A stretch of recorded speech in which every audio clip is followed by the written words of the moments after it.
Welcome to Ask Tim, the Insurance Technical Podcast brought to you by IABNY. I'm your host, Tim Dodge, and I'm coming to you today from the Center for the Creation of Workplace Hazards here in the Geek Cave, deep within the confines of IABNY headquarters. You know, here at the Geek Cave, I'm recording this less than a week before the Christmas holidays, and Hanukkah is going to be starting in a couple of days here. We're knee deep in the holiday season, and so here at the Geek Cave, we're really getting excited for the holidays here. And so I brought in some of my IABNY colleagues here. Like over here, we have my producer, JB McCampbell. Say hi to the folks, JB. And he doesn't know it now, but I got him a Christmas present. Catch. Hey, nice reflexes, JB. Oops, JB.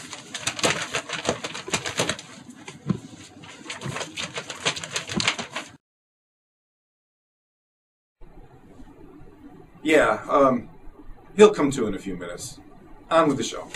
Listen, what I want to talk to you today is actually about kind of what just happened here, and that's where one employee causes an injury to another.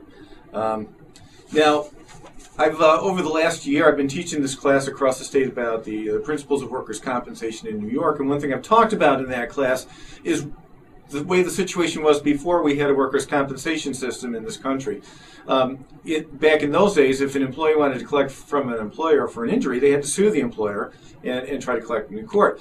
And employers had three common law defenses, any one of which could defeat the employee's claim. One of them is called the fellow servant rule, and essentially it means this. If I toss a Christmas present at JB and knock him out cold, as apparently I just so recently did, he could sue IABNY, he could sue our employer, but the employer could say, hey, it wasn't our fault, it was Tim's fault, he's the one who hurt you, we're not liable, and the court would agree with the employer in that situation. So that's the way it was before we had a workers' comp system. Now, of course, in our workers' comp system, injuries like that are covered. He can collect workers' compensation benefits because he got injured in the course of his job, which was overseeing the production of this podcast. Now, there are some exceptions. Workers' compensation is supposed to be the exclusive remedy in New York. But in the case of grave injuries, the employee retains the right to sue the employer for damages or to sue someone else. And a grave injury could mean death, dismemberment, a permanent and multiple loss of a total loss or amputation of an arm or a leg, loss of multiple fingers, loss of multiple toes, paraplegia, quadriplegia.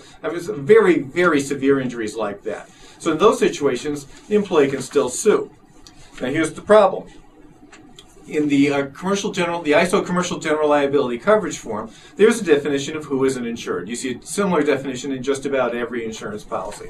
Well, in the GL policy, it says that employees and volunteer workers are insureds, but it goes on to say none of these employees or volunteer workers are insured for bodily injury to a co-employee while in the course of his or her employment or performing duties related to the conduct of your business. So what does this mean?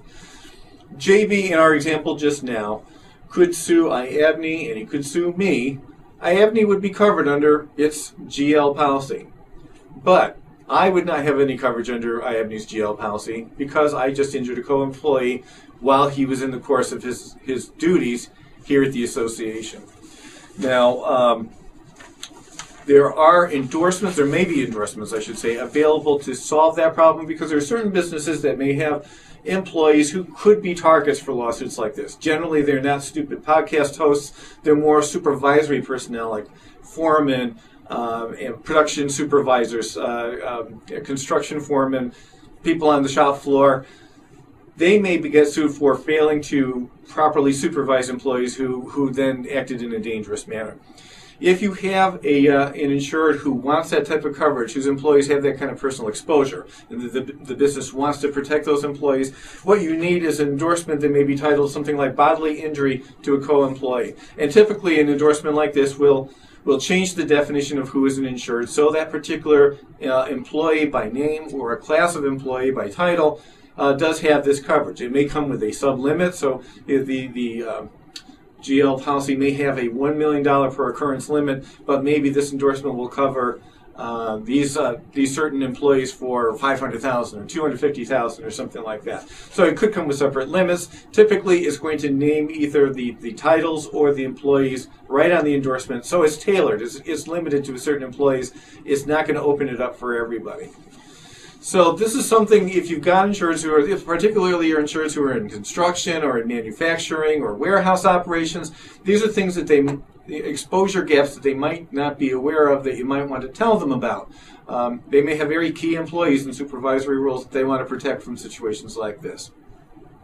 If you want more information, I really strongly encourage everyone to visit the Commercial General Liability section in the Big I Virtual University Research Library. We'll have a link to that in the show notes, and you can see the screenshot right now instead of me. If you need to get a hold of me, or if you have any questions about this podcast or anything else, you can always email me at tdodge@iapne.org. You can call me at 800-851-8853, extension 229. You can fax me at 888-432-0510. You can reach me sometimes on AOL Instant Messenger. I sound to have a brain cramp about signing on, but if I'm on there, you can reach me under the ID TDOG4494. You can find me on Twitter as Ask Tim, and you can reach me on LinkedIn. I have a LinkedIn account. A lot of IAPNE members have connected with me on LinkedIn, and I'm happy to take your questions that way as well. Thanks for watching this episode of Ask Tim. We'll be back soon with another episode, and remember, if you're looking for some way to leave your mark on your fellow employees, don't forget to ask Tim.